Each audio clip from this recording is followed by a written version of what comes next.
దయాకర్ గారు కానీ, మధుసూదనాచారి గారు కానీ, బల్మూరు వెంకట గారు కానీ, పోచంపల్లి శ్రీనివాసరెడ్డి గారు కానీ, భానుప్రసాద్ గారు కానీ, ఎల్ రమణ గారు కానీ తమరు చెప్పిన సూచనలు అన్నిటినీ పరిగణలోకి తీసుకొని ఈ సంవత్సరం కూడా ఈ రాబోయే ఫైనాన్షియల్ ఇయర్లో తప్పకుండా ఇది ఒక్కసారి చేసి అయిపోయింది అనే కార్యక్రమం ఈ ప్రభుత్వం చేపట్టడం లేదు అధ్యక్ష.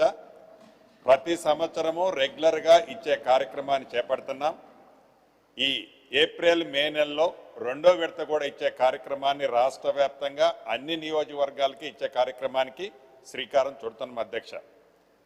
ఇక రెండో విషయానికి వచ్చినప్పుడు తమరు చెప్పినట్లు అనేక ప్రాంతాల్లో అనేక మారుమూల గిరిజన తండాల్లో గూడాల్లో కూడా వివిధ స్థాయిలో ఇళ్ళు ఆనాడు ఇందిరమ్మ పాత ఇళ్ళు ఇచ్చిన కార్యక్రమంలో వివిధ స్థాయిలో కట్టి ఆగిపోయినాయి కొన్ని ఉన్నమాట వాస్తవం.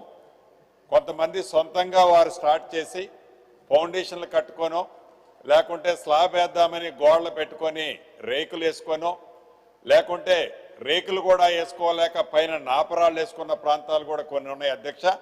ఇది కేబినెట్లో కూడా చర్చ జరగడం జరిగింది. రాబోయే స్కీమ్లో దీన్ని కొంత ఫ్లెక్సిబిలిటీ ఇవ్వటం జరుగుతుంది అధ్యక్ష.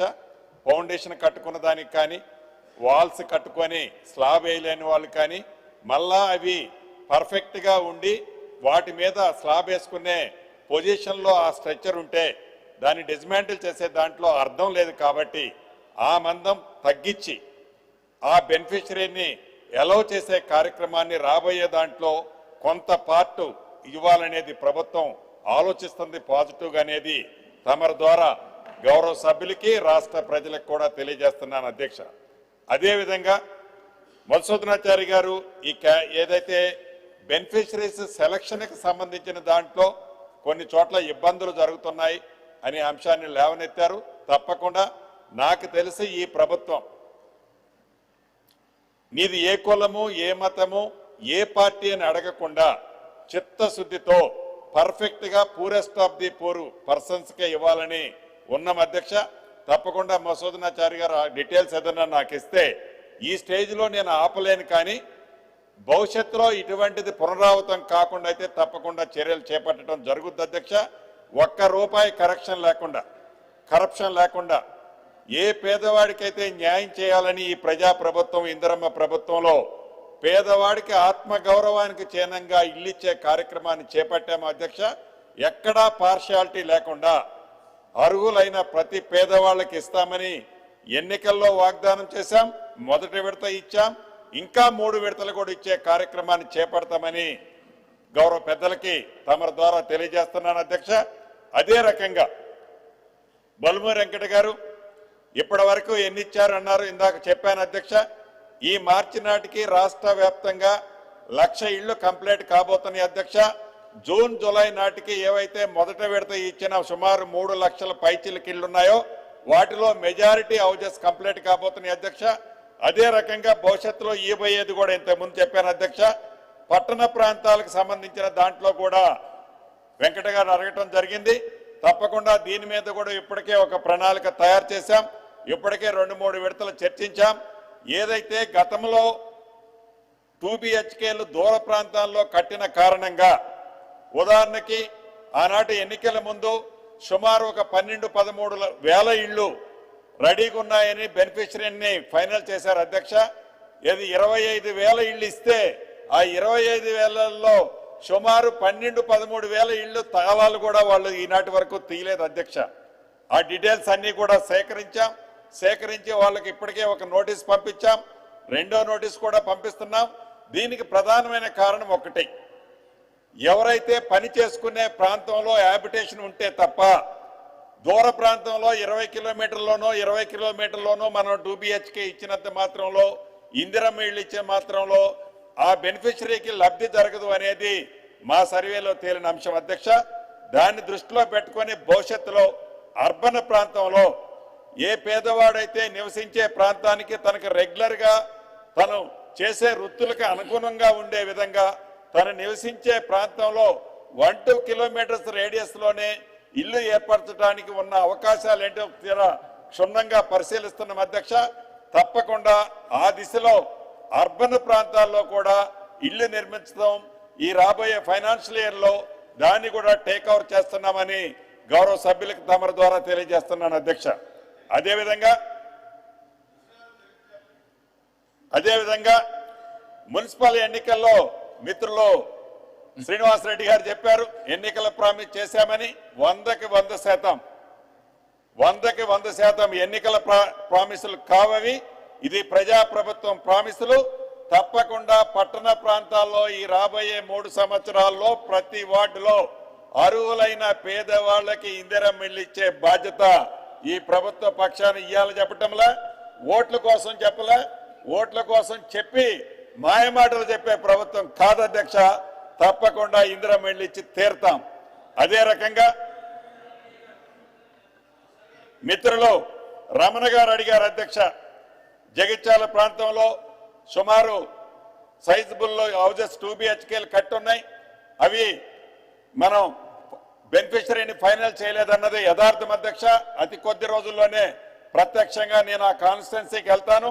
వెళ్ళి తప్పకుండా ఆ ప్రాబ్లంని రిజాల్వ్ చేసి అవి కూడా నిరుపేదలకు ఇవ్వటం జరుగుతుందని అధ్యక్ష తమరి ద్వారా గౌరవ సభ్యులకు తెలియజేస్తున్నాను.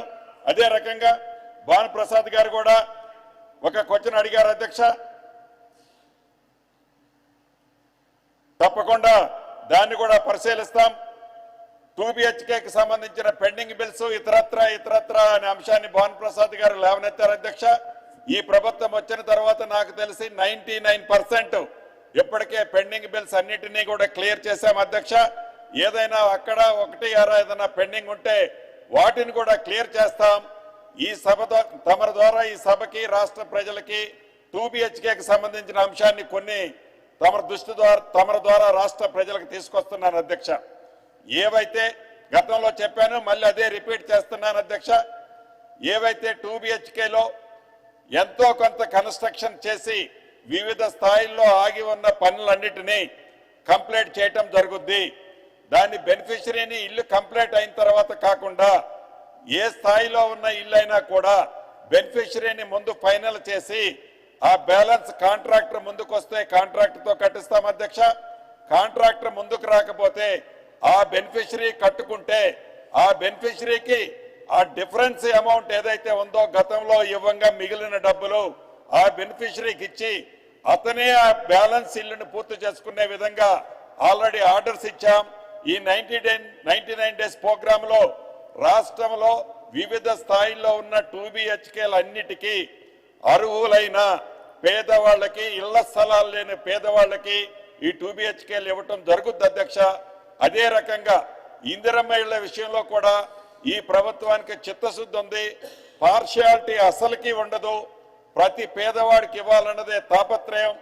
రాష్ట్ర ఆర్థిక పరిస్థితి సహకరించకపోయినా ఈ ప్రభుత్వానికి పేదవాడి ఆత్మగౌరవంగా చిహ్నంగా అయిన ఇందిరమ్మ ఇల్లు అనేది టాప్ ప్రయారిటీగా తీసుకొని వీటిని చేపట్టడం జరుగుద్ది. ఆనాడు 2013, 14 నుండి 23, 24 వరకు సుమారు 10 సంవత్సరాల్లో ఆనాడు బడ్జెట్కు పెట్టింది 20,000 కోట్ల పైచిలకు అధ్యక్ష. వారు ఆనాడు ఖర్చు పెట్టింది సుమారుగా 6,800 నుంచి 7,000 కోట్ల లోపు అధ్యక్ష. అవి కూడా వివిధ స్థాయిల్లో ఆగిపోయి ఉన్నాయి అధ్యక్ష. కంప్లీట్ అయినవి కూడా ఏవైతే బెనిఫిషరీస్ ఇచ్చారో వాళ్ళు కూడా దాన్ని ఆక్యుపై చేయలేకుండా ఉన్నారు వివిధ కారణాల చేత. కాబట్టి అటువంటి వాటిని కూడా స్ట్రీమ్ లైన్ చేస్తాం.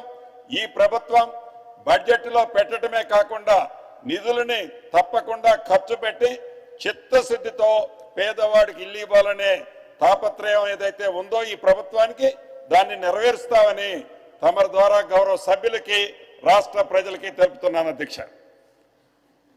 Question number 4636, Takkalipalli Ravindrarao. I put the question number 4636, Adhyaksha. Honorable Minister. అధ్యక్ష, తమరి ద్వారా గౌరవ సభ్యులకి లేదండి మరణించిన వర్కింగ్ జర్నలిస్టుల కుటుంబాలకి ₹1,00,000 మొత్తం ప్రభుత్వం అందిస్తుంది. బి 671 మంది మరణించిన జర్నలిస్టు కుటుంబాలకు ఇవ్వటం జరిగింది అధ్యక్ష.